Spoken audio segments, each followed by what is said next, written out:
पंचम दिवस माँ की संस्कारशाला अग्ने व्रतप्ते व्रत चरिष्यामि। धर्म की मर्यादाओं का पालन करो। धर्म की मर्यादाओं का उल्लंघन दुखदायी है। कहानी आज्ञाकारी बालक शीला नाम की एक बकरी थी।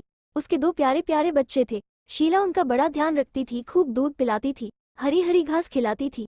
कुछ ही दिनों में दोनों बच्चे गोल मोल मोटे ताजे हो गए। शीला ने उनके पैरों में घुंघरू बांध दिए थे। दोनों छम छम करके घर में कभी इधर घूमते तो कभी उधर। जो भी उन बच्चों को देखता उसका जी खुश हो जाता। दोनों बड़े शिष्ट और आज्ञाकारी थे। जो भी उनके घर आता था उससे नमस्ते करते थे, सभी से विनम्रतापूर्वक बातें करते थे। एक दिन शीला के घर भालू दादा आए। वो पास के एक स्कूल के प्रधानाचार्य थे। जंगल के जानवरों के इतने बच्चे उनके स्कूल में आते थे कि वो खचाखच भरा रहता था। भालू दादा ने बकरी के बच्चों चिंटू और पिंटू को देखा। उनकी शिष्टता से वे बहुत प्रभावित हुए। उन्होंने सोचा कि इन बच्चों को अच्छी शिक्षा मिलनी ही चाहिए, इससे ये बड़े होकर महान बनेंगे। उन्होंने बकरी से कहा, दीदी तुम इन बच्चों को स्कूल में दाखिल क्यों नहीं करा देती? तुम जानते ही हो भैया, इनके पिता तो है नहीं, खाने पीने का इंतजाम भी मुझे ही करना पड़ता है। मैं सुबह ही जाती हूँ और दिन छिपे घर वापस आती हूँ। मेरे पास इतना समय नहीं है कि इन्हें स्कूल छोड़ने जाऊँ और फिर समय से लेने भी आऊँ। बकरी भालू दादा से कहने लगी।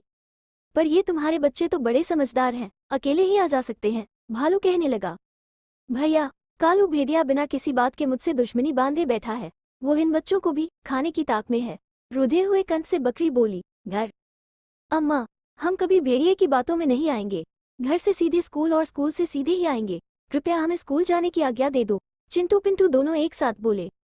भालू दादा भी कहने लगे कि बच्चों को घर बैठाने से क्या लाभ, घर में तो ये बेकार के काम करते हैं। स्कूल जाकर पढ़ेंगे तो नई चीजें सीखेंगे, समय का सदुपयोग होगा, ये बहुत अच्छे बच्चे बनेंगे। भालू दादा ने ये भी कहा कि स्कूल की माई लोमड़ी बच्चों को ले जाया करेगी और घर छोड़ जाया करेगी। इस बात पर शीला बच्चों को पढ़ाने के लिए तैयार हो गई। दूसरे दिन वो उन्हें स्कूल में दाखिल करा आई। शीला ने बच्चों को अच्छी तरह से समझा दिया था कि वे स्कूल से सीधे घर आएं। इसी प्रकार घर से सीधे स्कूल ही जाएं, इधर उधर कहीं न जाएं। रास्ते में कोई कुछ चीज दे तो कभी न ले, कोई कहीं चलने को कहे तो मना कर दे। उसने बच्चों को बताया कि कालू भेड़िया आदि बच्चों को मिठाई आदि देकर बहकाते हैं, फिर बहकाकर अपने घर ले जाते हैं। वहां वे उन्हें मारकर खा जाते हैं।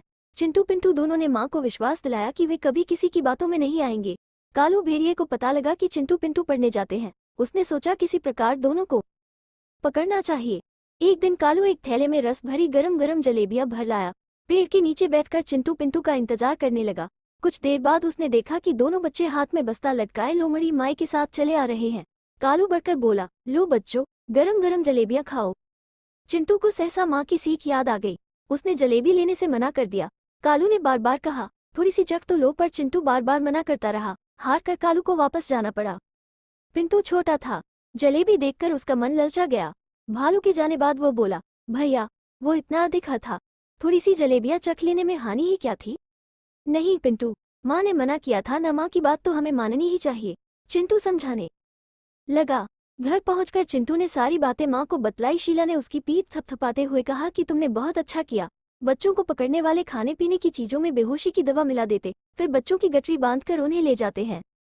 कुछ दिनों बाद की बात है कि चिंटू पिंटू चले जा रहे थे। एकाएक कालू भेड़िया उनके रास्ते में आया।